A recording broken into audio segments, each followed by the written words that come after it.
এখানে থাক, আমি তোমাকে খাইয়ে দিচ্ছি। কি হলো, তুমি বসে থাকলে যে? খাও। হ্যাঁ খাচ্ছি। আব্বা মা তোমার এইভাবে হঠাৎ করে চলে আসলে, আরে আমাকে বলতে তো পারতে, আমি স্টেশনে যেতাম। আরে তোকে সারপ্রাইজ দেবো বলেই তো না বলে চলে এলাম। আগে বল কেমন আছিস? হ্যাঁ মা খুব ভালো আছে। টনি, তুই যে মেয়েটার কথা প্রতিদিন বলিস সে মেয়েটা কই? আচ্ছা আব্বা দাঁড়াও আমি ডাকছি। সালমা একটু বাইরে এসো তো। আন্টি কখন এসছে? আপনারা ভালো আছেন তো? দেখেছো একদিন ভিডিও কলে কথা বলেছে, ভাই আমাদের চিনতে পেরে গেছে। টনি, সে সামাদ খাপা কই? দেখতে পাচ্ছি না। ও একটু বাজারে গেছে আব্বা। আপনারা সবাই গল্প করে, আমি আপনাদের জন্য রান্নার ব্যবস্থা করি। এটা খুব সুন্দর দেখতে, তাই না? এমন সুন্দর দেখতে, এমন সুন্দর ব্যবহার। মা তোমাদেরকে একটা কথা বলবো ভাবছি। কি কথা বল? মানে আমি সালমাকে অনেক ভালোবেসে ফেলেছি, ওকে আমি বিয়ে করতে চাই। এটা তো খুব ভালো কথা। এই কথাটা কি তুই সালমাকে বলেছিস? না মা, ওকে আমি সাহস করে বলতে পারি। তুই পাগল, এসব কথা না বললে হয়? মেয়েটাকে আমার খুব পছন্দ হয়েছে। সালমা, সালমা এইদিকে এসো তো মা। কিছু বলছেন? হ্যাঁ, আমার পাশে এসে বসো। বলছি টনি তোমাকে খুব ভালোবাসি, কিন্তু ও তোমাকে এই কথাটা বলতে পারে। তুমি যেভাবে আমার ছেলেকে আগলে রেখেছো, আমরা চাই এভাবেই সারা জীবন ওকে আগলে রাখ। তোমার যদি কোনো আপত্তি না থাকে, 1 সপ্তাহের মধ্যেই তোমাদের বিয়ে দিয়ে দেবো। আমার আপত্তি আছে।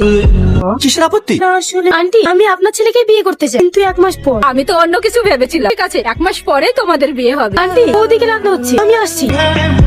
সালমা তুমি একা একা ছাদে দাঁড়িয়ে কি হচ্ছে? কিছু না। এই তুমি রান্না করছো? না না, ভাববো কেন? আমি ভাবছি তোমাদের বন্ধুত্ব নিয়ে। তোমরা কত ভালো। আমি একজন পাগলি, রাস্তায় রাস্তায় ঘুরে বেড়াতাম, যার কোনো পরিচয় ছিল না, কোনো থাকার জায়গা ছিল। তোমরা আমাকে নিয়ে এসে সুস্থ করে তুলেছো, একটা সুন্দর জীবন দিয়েছো। তার জন্য আমি সারা জীবন তোমাদের কাছে কৃতজ্ঞ থাকবো। তোমাদের এই ঋণ আমি জীবনেও শোধ করতে পারবো না। আরে তুমি এমন ভাবে বলছো কেন? এটা তো আমাদের কর্তব্য। আচ্ছা সালমা তোমাকে একটা কথা বলবো, তুমি কি রাখবে? অবশ্যই রাখবো, বলো। আমি তোমাকে ভালোবাসি, তোমাকে বিয়ে করতে চাই। আমাদের বাড়ি সবাই রাজি, শুধু তোমার মতামতটাই জানতে চাই। কি হলো চুপ করে থাকলে যে? কিছু বলো, যদি তোমার অসুবিধা থাকে আমাকে বলতে পারো। আমি তোমাকে এই বিষয়ে কোন দিন কথা বলবো না। তার মানে তুমি রাজি না, তাই তো? আসলে আমি টনি। টনি তুমি ওকে নিয়ে কোনো চিন্তা করো না, ও যদি আমাদের এই কথা শোনে না, ও আমার থেকে বেশি খুশি হবে। আচ্ছা ঠিক আছে, তোমাকে আমি বিয়ে করবো, কিন্তু আজ থেকে 1 মাস পর। হ্যাঁ তুমি সত্যি আমাকে বিয়ে করবে? আজ আমি ভীষণ খুশি। থামো, আমি এক করে টনিকে সুখবরটা জানিয়ে আসি। দাঁড়াও, আমার কিন্তু একটা শর্ত আছে। আমাদের বিয়ের আগে টনি কিন্তু যেন আমাদের বিয়ের কথাটা না জানতে পারে। আমরা দুজন মিলে ওকে সারপ্রাইজ দিই। কি সারপ্রাইজ? ঠিক আছে তাই হবে, চলো নিচে চলো।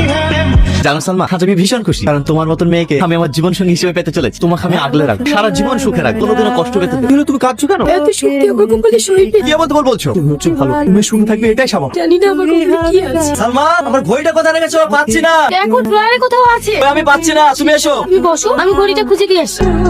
এই তো আমার হাতেই তো ঘড়ি। তোমাকে আমি ঘড়ির জন্য ডাকিনি, এখানে বসো, বসো, আমার কিছু কথা আছে। কি কথা? আমাদের সম্পর্কটা মাকে জানিয়েছি, আর তোমাকে ভিডিও কলে দেখতে চাইছি। থাম, ভিডিও কলটা লাগাই। না না, এখন না, বিকালে কথা বলি। থাক, বলতে হবে না, আমি মানা করে দিচ্ছি। রাগ করো না প্লিজ, তুমি ফোন লাগাও, আমি কথা বলছি। সালমা, সালমা আসছি। তুমি বাকি ফোনটা লাগাও। টনি কি বলছে আমি শুনে আবার আসছি।